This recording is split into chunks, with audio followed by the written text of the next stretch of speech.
So you're interested in getting a water filter and getting rid of those plastic bottles. That's great news. But it's important to know, if you want to choose a water filter, how many different types there are and the advantages and maybe disadvantages of them. But how do you choose a good water filter? How do you choose a water filter for you? Well, there are lots of different things you could look at. So I thought I'd go through the 5 different types of water filter that you can find here in Malta. Now, the first type is a jug filter. These are very common. You can get them in supermarkets and all sorts of shops. Now, many of these will have a certification, some of them won't, so it's always good to check on the box so that you can see that. The filters inside mostly use granular activated carbon, and it works like a gravity system, so the water is passing over the granular activated carbon, and contaminants such as chlorine will be largely removed. They may also have some kind of ionization bead inside, which may handle things like some heavy metals and limescale, but they may not. One of the disadvantages of those filters is the cost of the refill.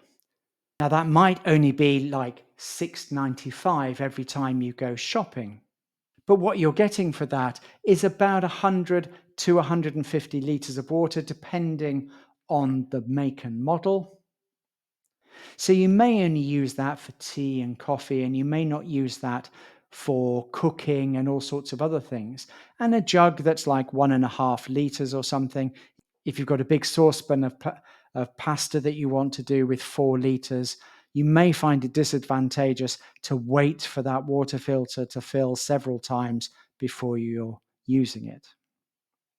Now, another type of system is the gravity water filter system. So these are normally quite large units that you would sit on a countertop, and basically the water is going to pass through a filter and then be kept in a reservoir at the bottom. Filtration systems are quite similar to the jugs, and the advantage is that you have a reservoir of water already there. So that's quite useful. The filters can be very expensive, depending on which brands you're going for, though. A third type of option is an under-sink filter system that's in line. So what that would normally do is it's in line in your cold water supply and it's hidden under the sink.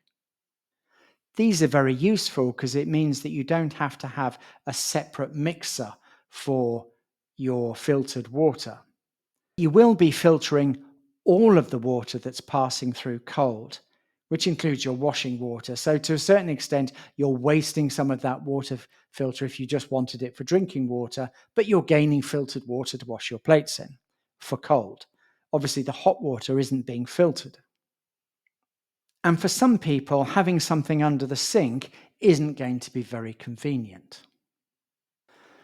These systems are also quite often based on activated carbon in a granular form, but they also are effective in dealing with limescale, as they are a bigger filter, so they have more space for resin beads, which are used to reduce the limescale.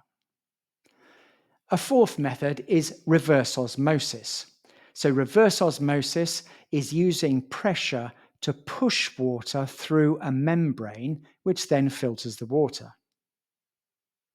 So this can require power, and also it does waste some water.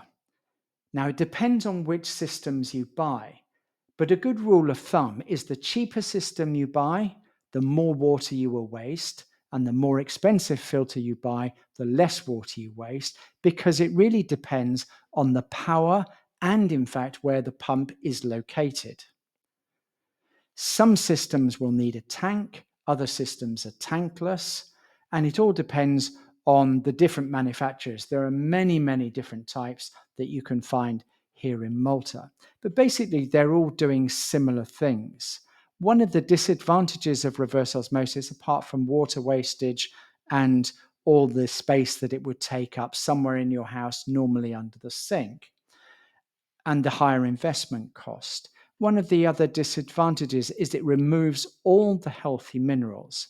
A membrane isn't selective, it just removes everything down to whatever size that membrane is. So in removing the healthy minerals, you can get some systems that will then remineralize the water.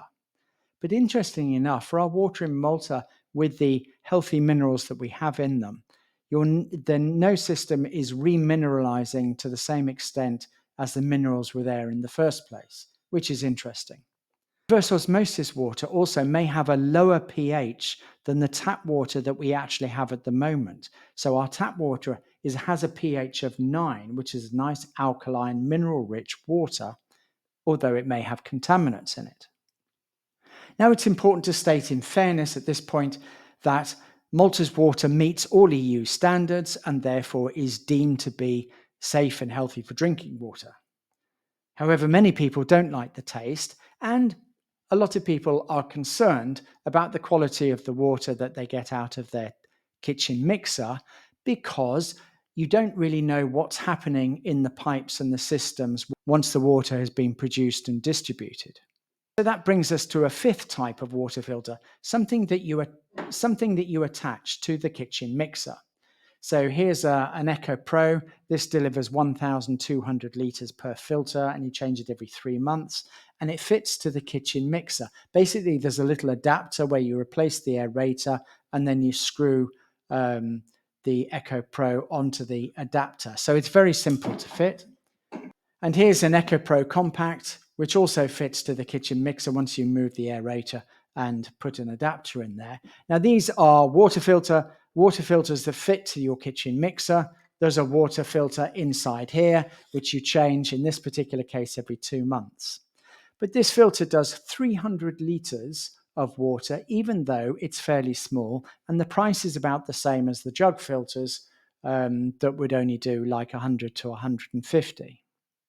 The filters that go inside the Echo Pro that deliver 1,200 litres, like this is actually a used one, which is why it's sort of brownish or rust coloured, because that's what would have been in one of the contaminants in the pipes. You just change this every 3 months and you fit it yourself. So nothing under the sink, lower investment costs, and also it's been independently tested to filter over 100 different contaminants from the water. And so now you'll be able to look around and choose an option that is good for you and your family and your household.